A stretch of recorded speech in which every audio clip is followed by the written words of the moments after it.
Danas u Sisačkoj panorami.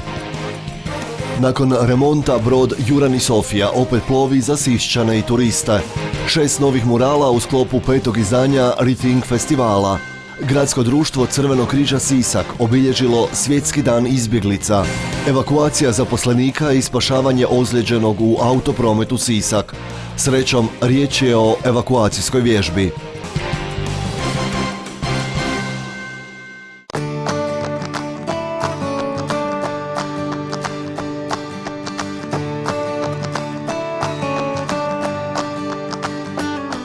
Vikendima i blagdanima će Park prirode Lonjsko polje, s kojim smo potpisali sporazum o partnerstvu i koji će sada upravljati ovim brodom, omogućiti svim Siščanima i svima i izvan Siska koji žele upoznati na jedinstven način, dakle budući da nema drugog grada u Hrvatskoj koji vam nudi ovakav način razgledanja grada, ljepote grada Siska, usput nešto malo i čuti o povijesti i iza toga nadamo se odlučiti se napraviti korak dalje, a to je posjetiti jedinstvenu atrakciju, dakle prirodnu. Kada ste u Sisku, onda je zaista šteta da ne posjetite i Lonjsko polje, dakle park prirode. Brod Jurani Sofija nažalost nije plovio 2 godine i bio je dosta zapušten stanju. Mi smo ga obnovili i stavili od ovog sljedećeg vikenda i u funkciju za sve naše posjetitelje. On je inače kapaciteta 70 osoba. Biti će u narednom periodu po vrlo promotivnim cijenama na raspolaganju svima. 20 kuna za one koji samo koriste vožnju brodom, 55 za one koji će kupiti ulaznice za naše sve posjećenije vikend programe. Mi sa sadržajem na vodi i njezinom atraktivnošću smo sve kvalitetnije spremni, jer naši čamci koji u ovom trenutku imamo 2 broda, 4 solarna čamca i 10 kanua su sigurno dobra meka za interes posjetitelja da nam se svakako približi.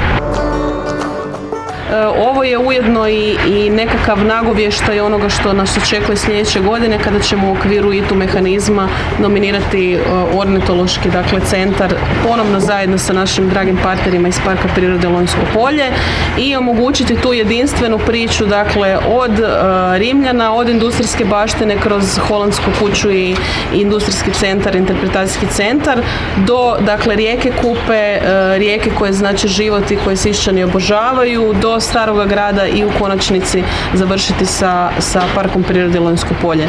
Ne postoji drugi grad koji ima takvu ponudu, ne postoji drugi grad u kojem možete u jednom danu uživati i u arheološkim ostacima, i u industrijskoj baštini, i u panoramskoj vožnji i na kraju, u toj panoramskoj vožnji već početi vidjeti i sive čaplje i zaštićene životinjske vrste, a onda u konačnici posjetiti Čiguć i nadamo se za koju godinu i ornitološki centar i vidjeti po čemu je Sisak i Lonjsko polje zaista jedinstveno.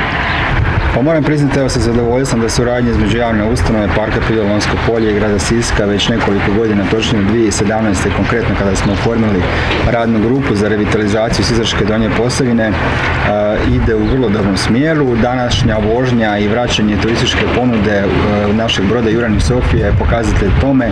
Krasno uvertira za dolazak u grad Sisak, ne samo građana grada Siska, nego i Zagrepčana, oni koji su zapravo nama i emitivno tržište, s namjerom da cijelu ovu priču s gradom završimo s jednim kapitalnim projektom izgradnjom ornitološkog centra u Čigoču, čija je prva procijenjena vrijednost u ovom trenutku negdje oko 40 milijuna kuna.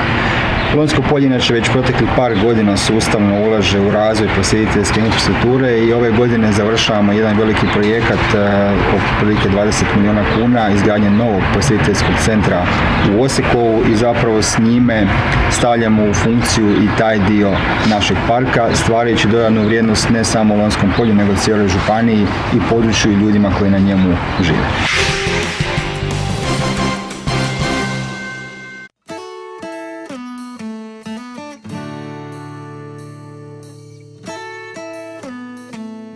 Zadovoljstvo mi je i službeno označiti 5. ediciju Festivala ulične umjetnosti Rethink. Odličan projekt koji je do sada preko 24 umjetnika doveo u Sisak, što je rezultiralo sa 33 murala zbog kojih je Sisak došao i na neke svjetske portale i postao poznat po tim muralima. Odličan projekt, dakle, koji je proizašao iz udruge Kult.com, koji je objeručke prihvatila galerija Štrigl Sisak i naravno financijski podupro grad Sisak. Posebno mi je zadovoljstvo što smo i ove godine odlučili nastaviti sa dobrom praksom i što smo ove godine okupili isključivo domaće umjetnike kako bi ih poduprli i u ovoj izazovnoj situaciji, dakle, krize koronavirusa. Prvi mural s kojim smo započeli festival je mural našem slikaru Slavi Štriglu. Budući da smo već godinama, zaista od početka festivala, razmišljamo na koji način mu možemo odati počast na najbolji način i sad smo to konačno uz pomoć karlovačkog umjetnika Leonarda Lesića i uspjeli. Dakle, Leonard je poznat po svojim izvedbama različitih hrvatskih velikana kao što su Slavko Mihalić, kao što je Krleža i iz tog razloga što je on iznimno dobar portretist smo ga doveli kako bi svima prikazali sliku našeg mladog Štrigla. Dakle, nismo išli za onime da napravimo starog Štrigla kakvog svi znamo zapravo, nego smo htjeli pokazati gradu nešto potpuno drugačije. Dakle, mladog Štrigla u naponu snage, sa kistom u ruci, kako radi ono što je zapravo najviše volio. Iz trećeg pokušaja da sam uspio doći ovdje u Sisak, uvijek se nešto krivo izjalovilo i ova nekakva baš godina koja nije baš počela najsjajnije. Napokon sam ovdje, zamislio sam mural, naziv murala je Must Be The Moon, gdje je jedna djevojčica gura bicikl zamišljeno sa petljikom u ruci. Ove godine smo pozvali domaće, dakle naše hrvatske umjetnike. Imat ćemo svega 6 murala ove godine.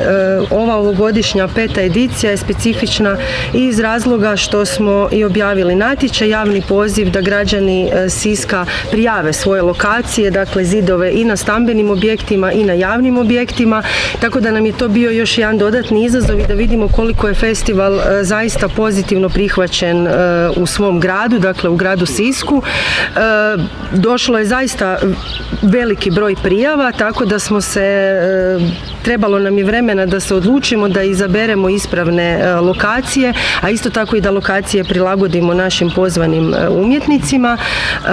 Nekako smo se odlučili opet grupirati murale unutar ovog jednog prostornog kompleksa, s tim da ćemo festival zaključiti sa muralom na dječjem vrtiću Sunce kao evo najnovijem, najsvježijem objektu kojeg će grad uskoro otvoriti i zgradi instituta, dakle bivšeg instituta Željezare Sisak, kroz suradnju dakle i udruge Kult.com i galerije i grada i zaista tog jednog konglomerata aktivnosti koji se sad tamo odvija, dakle od kulinarskog instituta, piska i Applied Ceramicsa, tako da nam je izuzetno drago da su i oni prijavili svoju zgradu. Na njoj će raditi isto tako naš poznati umjetnik Miran Milić.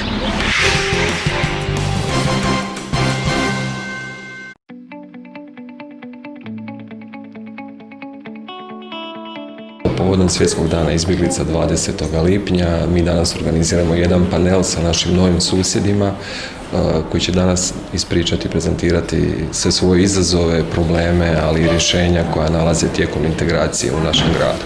Trenutno imamo 21 osobu na području grada Siska koji su uživatelji azila Republike Hrvatske, odnosno oni su po posebnom integracijskom planu gdje su zapravo preseljeni iz Turske.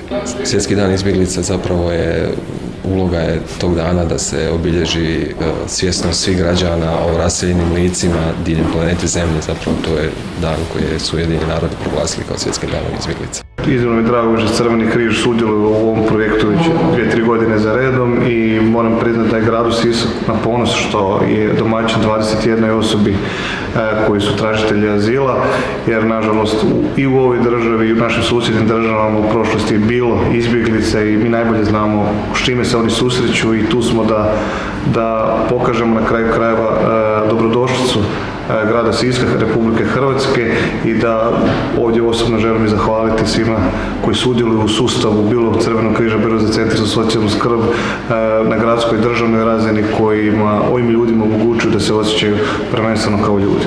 Pa integracija je jedan široki proces, znači od učenja jezika, integracije u školu, integracije u zdravstveni sustav, integracija unutar sustava za obrazovanje je zapravo najključnija, jer bez učenja jezika ovi ljudi teško mogu pronaći posao, teško mogu ostvariti svoja prava u institucijama. Dakle, oni dijele sve izazove kao i svi hrvatski građani. Najveća poteškoća i najveća prepreka je zapravo jezik. Nesporazumijevanje na svim vratima kojima pokucaju, ali mi smo se aktivno uključili sa našom asistencijom, prevođenjem, pružanjem takve usluge onim ljudima koji su sada tu, naši sugrađani.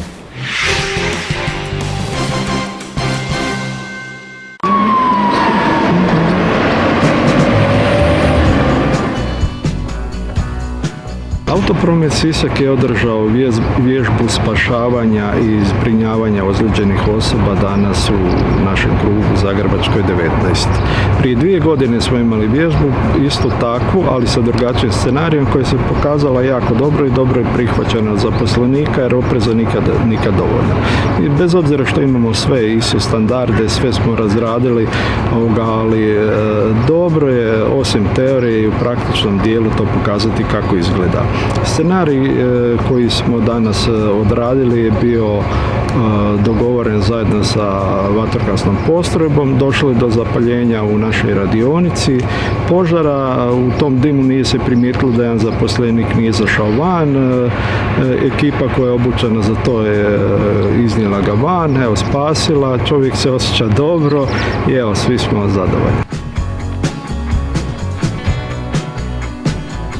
Odradili smo pokaznu vatrogasnu vježbu na 2 lokacije sa našim dugogodišnjim partnerom tvrtkom Autopromet. Vježba se održava na 2 lokacije u Zagrebačkoj 19 gdje je sjedište tvrtke i u Frankopanskoj 5 na autobusnom kolodvoru.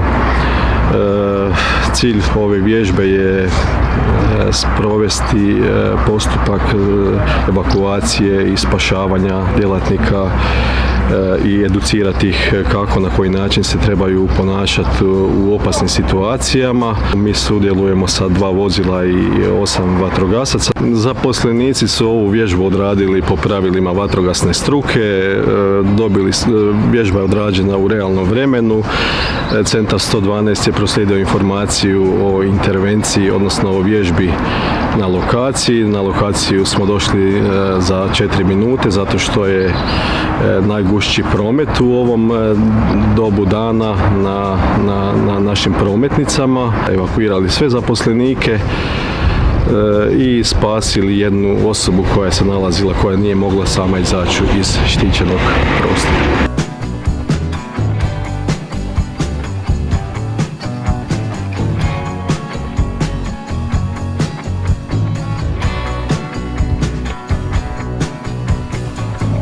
To je obveza koje se mi pridržavamo, ali ono baš i sa zadovoljstvom izvedemo.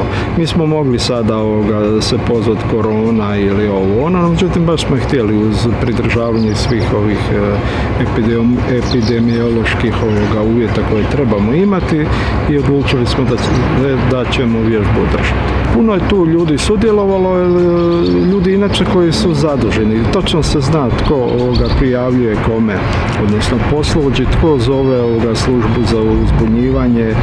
Procedura je razrađena i samo smo onda sad ljudi koji imaju svoje obaveze, koji su dobili za to imenovanje rješenja, oni su odradili svoj dio posla. Evo sad da se obnovimo, prije 2 godine smo to isto napravili, da se posjetimo kako to sve treba stvarno, da slučaj da se stvarno to i dogodi, a opreza nikad dovoljna, mi smo to tako i odradili, uspješno. Javna vatrogasna postrojba grada Siska je jedna od 4 najveće postrojbe je najveća postrojba u našoj županiji, jedna od 10 najvećih postrojbi u Republici Hrvatskoj. U Republici Hrvatskoj ima 68 profesionalnih vatrogasnih postrojbi.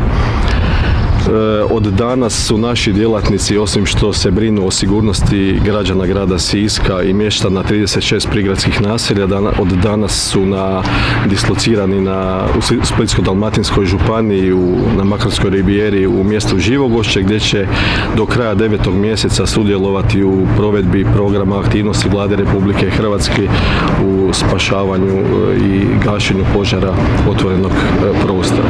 A od ponedjeljka naše jedno vozilo ide na dislokaciju na Dugi otok u mjesto Sali, gdje će isto biti do kraja ljeta.